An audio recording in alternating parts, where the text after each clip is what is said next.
Welcome to the Art of Medicine, the program that explores the arts, business, and clinical aspects of the practice of medicine. I'm your host, Dr. Andrew Wilner. Today, I'm excited to speak with Daniel Barvin. My good friend, Dr. Michael Weisberg, introduced me to Dan. Mike is a very busy gastroenterologist and writer. He has two novels now, and a nonfiction book is in the works. You can watch Mike's interview on this program, episode number 14.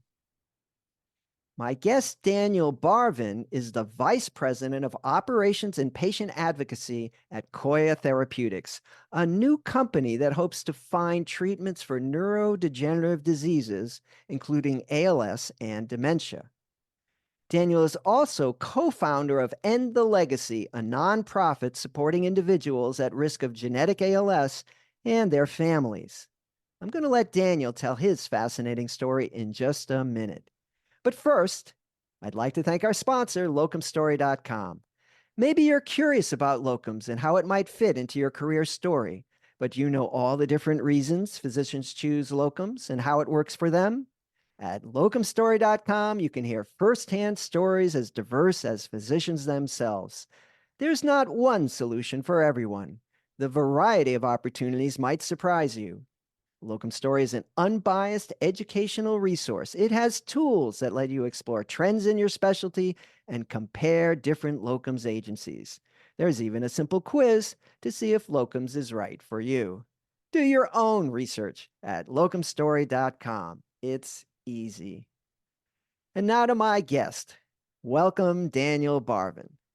Thank you, Dr. Wilner. It's an absolute pleasure to be on the podcast. I want to thank Dr. Michael Weisberg for putting us in touch. I think we're going to have a thrilling conversation and looking forward to sharing all the experiences I've had with the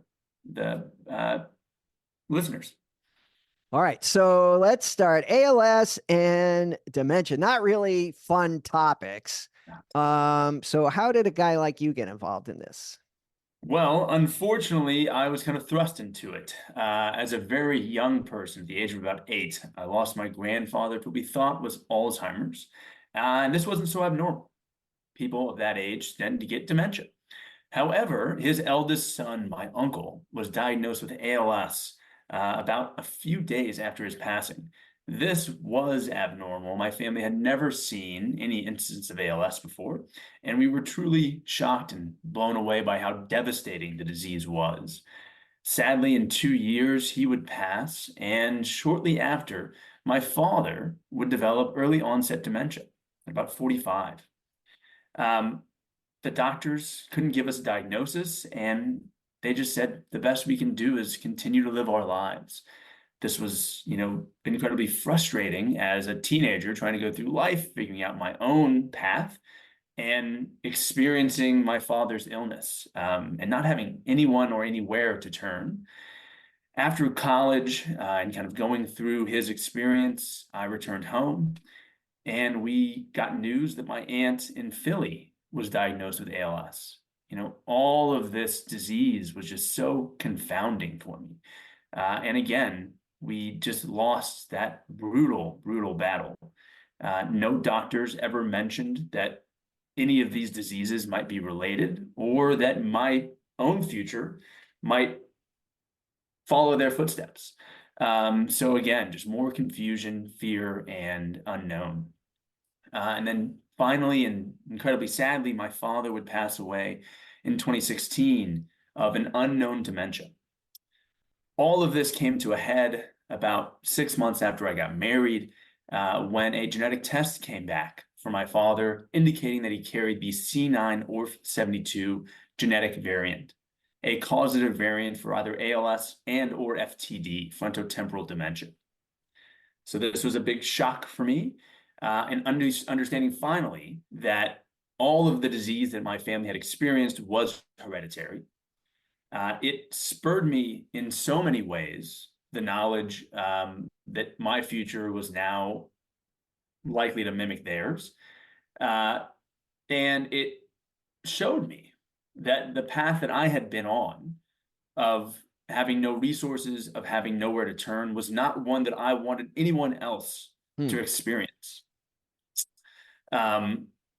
I had the opportunity to tell my story to a local high school and really just had this incredibly monumental moment of feeling like I could share my story with the world, that people cared about my story. And I knew from that day on that my future would be intertwined with the advocacy space. Um, from that point on, I kind of made it my life's mission to create resources and advocacy for the genetic ALS and FTD community, which we now know to be in the population size of about 500,000 of those either who carry a genetic mutation for ALS or FTD in the US and millions globally. These numbers far outweigh those who actually are symptomatic with these diseases. And in 2018, when I found out that I had carried the mutation, there were no organizations focused on creating resources or advocacy or awareness for that community.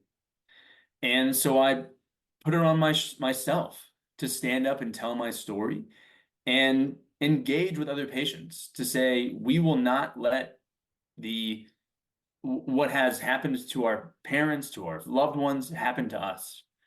And that was the creation of End the Legacy. Wow. So growing up, you must have thought, gee, this is just incredibly bad luck.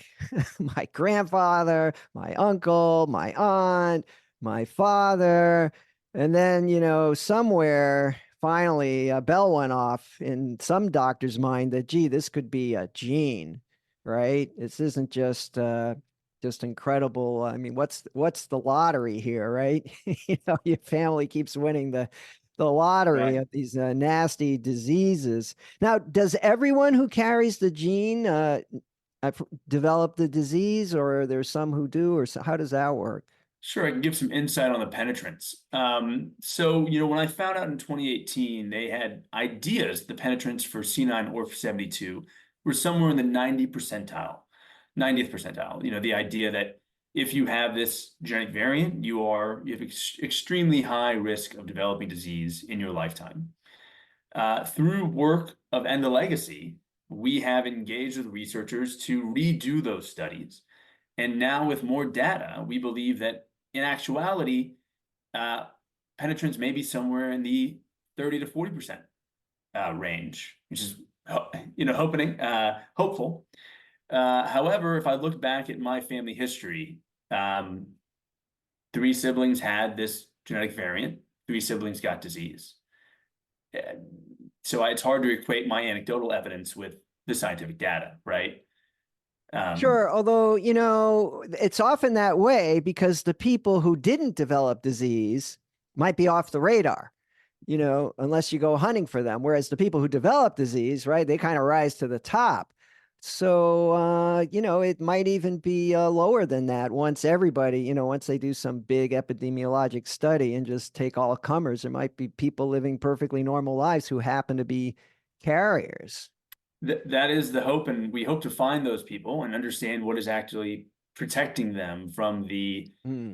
genetic variant, reaching that tipping point and turning into disease, right? We know that there are downstream effects from the variant that are building up oxidative stress. What is it that is keeping those people whom are not turning into symptomatic patients from reaching that tipping point? And that's something that researchers are very focused upon. So if you find anyone, let Right. us And know. so I have a couple things. First, I want to step back. Once that test was available, there must have been some decision making that you had to go through. In other words, do I really want to know? Tell me about that. Sure. So one, the genetic mutations in the ALS space are fairly new discoveries. The first ever discovered was SOD1 in about 2006. C9orf72 was discovered in 2012, which is why it's very alarming that my father passed in 2016 without any understanding that this might be a hereditary link, right? I think 4 years would be enough time to get this uh, new data and information out to doctors, but apparently not. So I had just gotten married. My wife and I were, in the most thrilling time of our young lives. We wanted to start a family, and then this news hit us. It was very fortunate that we were put in touch with a genetic counselor soon after finding out that I was at risk. And the genetic counselor started off with, incredibly poor news. Look, there's a 50% chance that this autosomal dominant variant has been passed on to me. If you carry it, there's a 90% chance you'll develop disease. Oi, oi, oi. But we can do family planning. Mm. And they told us about IVF and PGT, pre-genetic testing, and how we, through IVF and PGT, could ensure that the embryos that we implant do not have my genetic mutation. And for me and my wife, that was truly this shining star of hope that we had, that we could end this hereditary disease in its tracks. I changed my view from my life is what's important to I can now change the future for the next generation. And that changed my entire mindset about, will I get tested? It's no longer about me, right? It's about, what can I do for the next generation? And we now have two beautiful children, Kai and Hannah, 3 and 1.5, who are not at risk of this genetic mutation. And that means the absolute world to me. And so, I think in a disease state which has no opportunity for intervention at the moment, and we'll talk about Koya and its hopeful ability to have intervention in these diseases, but with no possible therapies or what to do, especially as a pre-symptomatic individual, right? Besides just having that knowledge, what can I really do day to day? Not much. Knowing that I'm able to end that disease, that was enough for me. And so that made the decision easy. For those who are listening who don't have medical backgrounds, I think everybody's familiar with dementia, and that's sort of a one-way street. It just gets worse and worse. But ALS, the average survival, and I've done a program here on ALS, but the average survival, even with the state-of-the-art medical care, is 3 years. And, if you live a long time with ALS, it's 5. Now, and of course, it can be shorter, as your uncle. And there are new treatments coming out for ALS. It's a long way from a cure. There's a lot of excitement in the ALS field right now, but it's still a really nasty diagnosis to get. So we're not talking about, I might have this, minor genetic defect. This is serious business, dementia and an ALS gene. So how Yes. are we going to fix it? Well, one, go back to your comment on the severity of ALS and why it's been such a confounding issue for pharmaceutical companies. It's a very heterogeneous disease. You have people whom are living for 2 years, some who live 10 years, 15 years. So the time it takes for these symptoms to really degrade are heterogeneous. And a lot of the companies have been looking at single modality therapies. How do we look at fixing the mitochondrial effects of the motor neuron? And, really those treatments have not been successful. We have one FDA-approved therapy, which maybe extends life by 3 to 6 months. That's not enough. You are still being told by your doctor to prepare your will. This is going to be the end. Koya Therapeutics, the company that I joined as the first employee back in 2021, was built on the scientific discovery of Dr. Stanley Appel that all neurodegenerative disease drives an inflammatory response. And eventually that inflammation rises to such a level that it not only starts continuing to kill off damaged motor neurons, but eventually it damages what are called regulatory T cells, the most important immunomodulating cell in the body. And once regulatory T cells are damaged, inflammation becomes a persistent condition, driving degeneration and eventually death. What Koya has done is developed a combination biologic, on one hand, low-dose IL-2 that has been utilized in cancer in high dose. We have the only low dose formulation, and abatacept, which is used to reduce inflammation. And what we've shown is that we can stop progression of this disease over 48 weeks in a small cohort of patients with incredible safety. And we are now pushing that, taking that data and moving forward into a phase 2 double-blind placebo-controlled trial that will start enrolling in the next few months. And what we are truly hopeful for is that ALS is a orphan disease, a disease of high unmet need, and because of the incredible power of the advocates in the ALS space, the FDA has been very this is a bit contentious at the moment because Amylyx just had a failure on their phase 2 approval. The FDA has approved in the past phase drugs in ALS off a phase 2. They may have to step that back as Amylyx just failed their phase 3 confirmatory study, and so the first case of doing so was not necessarily successful. But we are very hopeful that this will allow us to bring our therapy to patients much faster than we otherwise would have. Right. The FDA does have a special pathway for what you mentioned accurately as orphan diseases, meaning that not everybody gets them. Diabetes, there's a lot of people out there you can get into clinical trials. ALS, yeah, it happens, and the people affected are affected severely, but it's hard to get a whole bunch of them together and do a clinical trial. So they're willing to not bend the rules, but they do have a separate set of criteria to make it easier to study this group. And ALS certainly fits in there. So I wish you the best of luck with phase 2. While researching for this program, I checked out your website and saw a video with Dr. Stanley Appel. We were talking earlier. Dr. Stanley Appel was one of the leaders in the field when I was in training, which was not yesterday. I mean, this was in the early 90s. Stanley Appel was a major figure in in neurology, and so I had to look him up. Is this the same Stanley Appel? And yes, indeed. He speaks with authority.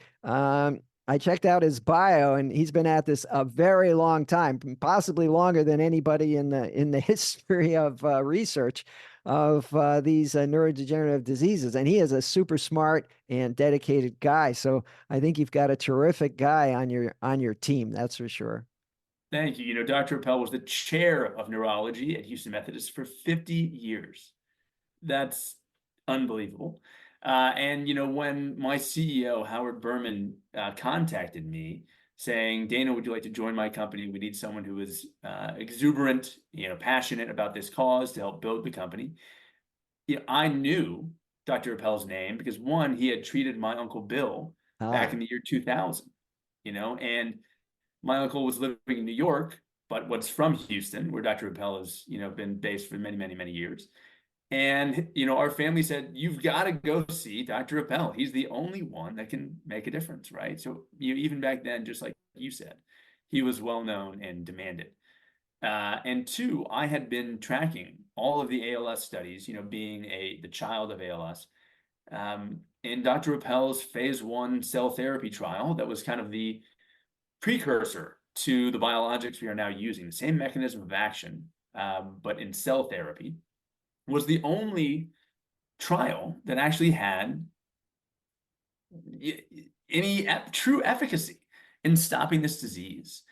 And so when my CEO asked if I wanted to join the company, it was a 100%, this is where I want to spend, my time, my effort, to change the future of this disease. And I think that now being able to do it on the symptomatic space through Koya, I'm hoping that I will change the future for millions of lives, and being able to do it on the pre-symptomatic stage with End the Legacy, I'm hoping that I might change my life in the Sure. lives of millions who are our goal with End the Legacy is that we hope that we never develop disease. We have to learn how to prevent it. Right. So let's say there's somebody out there who's listening or watching who has someone in the family with frontotemporal dementia or ALS, and they're interested in getting tested or being part of the End the Legacy, who would they contact? Sure. Well, there's a few ways to go through genetic testing, right? First, we are trying to make it so that everyone with ALS or FTD gets genetic testing. That's currently not the case, and it's kind of doctor by doctor as to whether they recommend genetic testing or not. We think that should be across the board. Everyone with these diseases, there's 20% of cases are genetic, and the only way we can find out more genetic underpinnings is to have genetic data from everyone. There's really two ways. One brand new one is through Sanogenetics called Light the Way. And they are offering free genetic testing with genetic counselors, all remote. And I highly recommend the team and the work that has been put in. There's been people from End the Legacy who have helped build that program.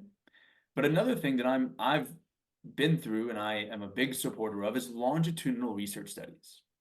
Now, there are a few studies that focus on genetic ALS and FTD.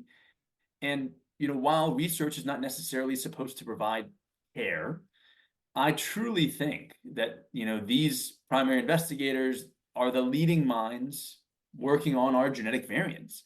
And I promise you, they really care. And to go somewhere every 6 months to be checked on, to be updated on the latest happenings in the genetic ALS and FTD space, there's nothing like it. I will warn you that you should not go see a neurologist.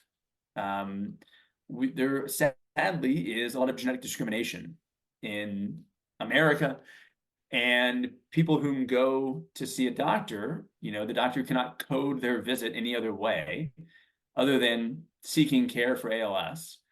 And then that goes on people's medical records, and that can have a slew of issues. So I do think that, it's either Light the Way or a longitudinal research study for you to ascertain and understand. All right, just to clarify, I'll put those links in the show notes. And if you're sick, you go to the doctor.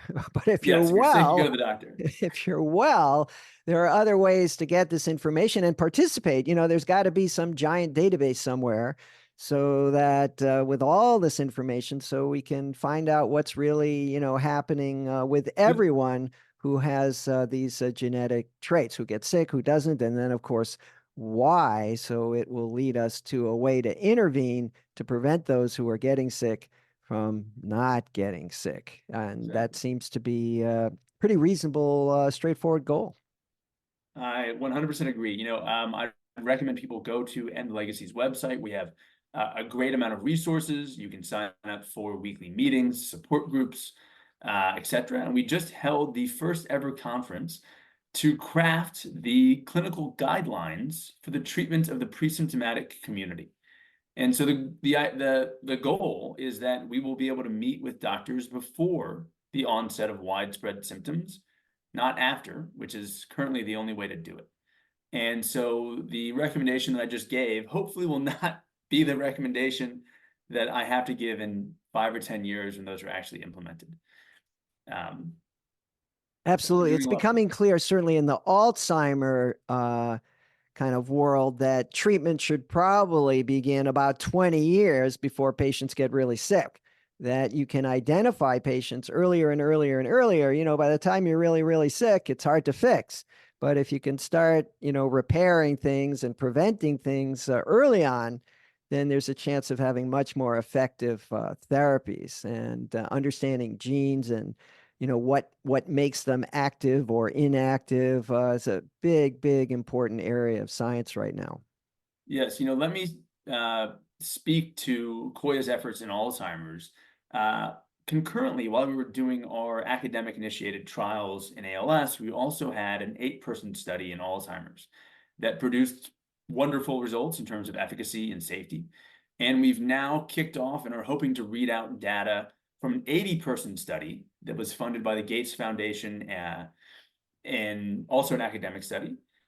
And upon that readout, we were hoping that Koya, if that readout's successful, will then work to bring a clinical trial around for Alzheimer's as well.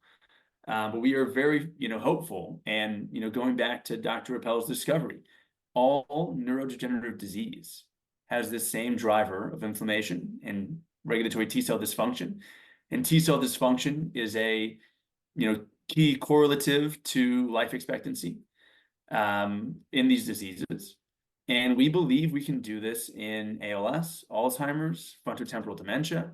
And if we are given enough bandwidth, money, and time, I think that we will find the key link to all of these diseases. Yeah, very, very exciting. I was at a meeting a while back and met a neurologist, a little bit older than me. And he says, people are always asking me, when I'm going to retire. And he goes, why would I retire now? He goes, we can finally, we see progress and hope for these patients we've been treating for decades, without a lot of impact, but it's now for some diseases and right around the corner for others. He goes, I'm not going to retire now when things are so exciting. I can help so many people. I can't imagine going, being a doctor for decades in a space like ALS or Alzheimer's, and every single one of your patients dies. You've never been able to save a single one. And then potentially there's a therapy coming that will change the way you treat patients. I just look at the experience that I had with my Uncle Bill, my Aunt Paula, my father. In the end, they were all just taken from me too soon. Koya's goal is to, increase that time of the quality of life that one has with their loved ones. 2 years is far, far too short to comprehend someone's value, beauty, life. And we just hope to take that to 5 or 10 years. Well, Dan, I think that's a perfect note to wrap up on. Daniel Barvin, I want to thank you for joining me on The Art of Medicine. Thank you so much, Dr. Wilner. It's been an absolute pleasure. Before we close, I'd like to give another thanks to our sponsor, locumstory.com, a resource where providers can get real, unbiased answers about locum tenens. I'm Dr. Andrew Wilner. See you next time.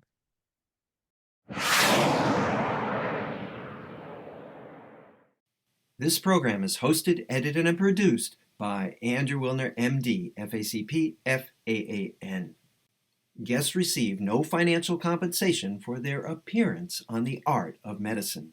Andrew Wilner, MD, is Associate Professor of Neurology at the University of Tennessee Health Science Center, Memphis, Tennessee.